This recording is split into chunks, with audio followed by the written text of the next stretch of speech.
Hey everyone, and welcome back. I just saw the first episode of Season 2 of The Mandalorian, and forgive me, I'm still a bit giddy. I don't want to break it down and spoil anything for anyone. It really is worth seeing.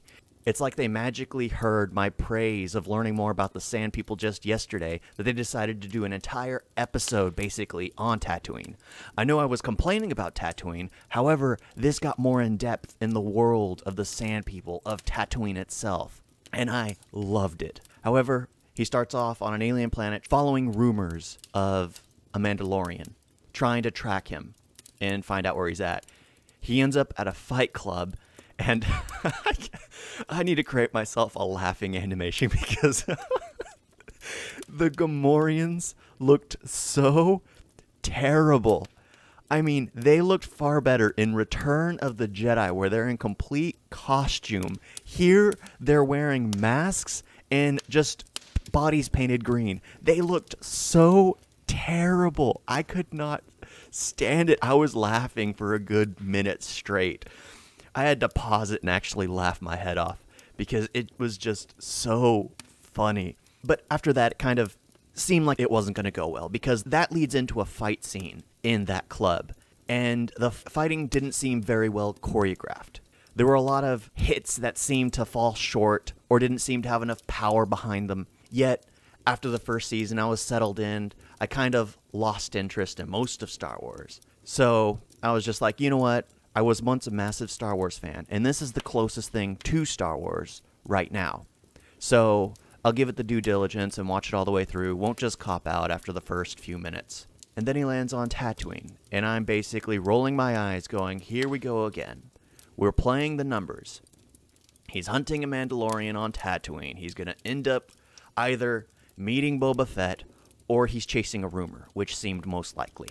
However, the episode then completely changes pace.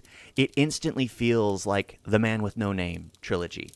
You know, a fistful of dollars for a few dollars more, The Good, the Bad, and the Ugly with Clint Eastwood.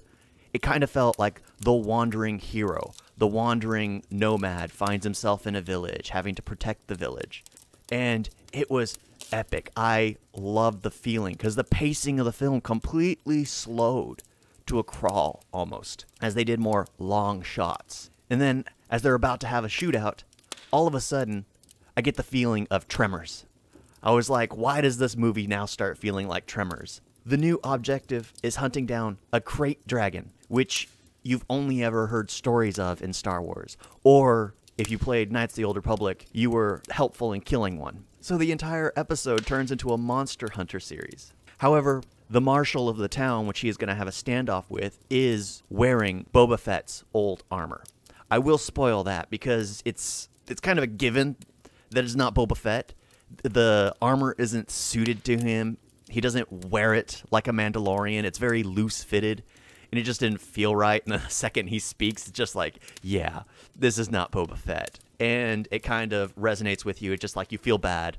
It's proof that Boba Fett is gone. His armor was sold to this marshal by Jawas. However, the entire pacing of the film turns into a massive monster hunt sequence. It felt like playing Monster Hunter. You had to plan out the strategy. You had to plant bombs. It was just an enjoyable thrill ride to be a part of, especially when you have two combatant forces, because the village with the marshal was at war with the Sand People. However, the Sand People and the marshal's town need to get together to defeat the Crate Dragon, because that is a far grander foe. I just loved it because it added world building. It wasn't just filler for filler's sake. It added to the world. And it was immensely powerful for me to basically go back to a planet that I have known, I have loved. I resonate with Luke Skywalker. I resonate with my first interaction with Ben Kenobi, my favorite Jedi. And we expand on this planet. It wasn't just Mos Eisley. It wasn't just the farm town. They expanded on the creatures. They expanded on the world building. They expanded on so much more. I do wish there were more aliens in the Marshal's town. I do wish there were more aliens other than Gamorreans in the one he went to see, basically one or two sprinkled here and there at the fight club. But I love the world building. I love the fact that they actually spent time to introduce you to more aspects of the world. They introduced the Sarlaccs. They introduced the crate dragons. They've showed the Sand People's dogs. They even showed one of the Sand People brushing a bantha's teeth. I found that so funny. It was just like, they truly care for banthas. It's like they always hinted at that a bit, but this time you actually see them brushing a bantha's teeth, and I actually got a smile at that. However, I'm not willing to spoil everything because I'm actually truly invested now. The very end of the episode had me going, no, that's not right, that's not right, that's not right. And then all of a sudden, I'm hyped. I end up talking to my dog, and he's looking at me like I've completely lost it. Which, all honesty, after this, I kind of have. I am so excited for the next episode. I am actually really happy that it is not the entire season out at once. I get to wait a week till the next one. Builds up the hype, builds up my excitement. Unless they drop a lead hammer on me. Then I'll just be back to where I was before I came to this episode. Give me more world building. Show me more characters. Show me more aliens, or invest on the alien species we previously know. They could have done better with the Gamorreans. Honestly, those Gamorreans at the very beginning, where they just didn't belong. They really just didn't belong. That's just all I gotta say about them. They did not belong. They looked wrong. They just looked wrong. Completely wrong. You could tell that wasn't a Gamorrean. It just looked like a man in a mask. Literally. Before, even when it was an entire bodysuit for a Gamorrean, you at least had a feeling of an alien creature. Now, it's a man in a mask.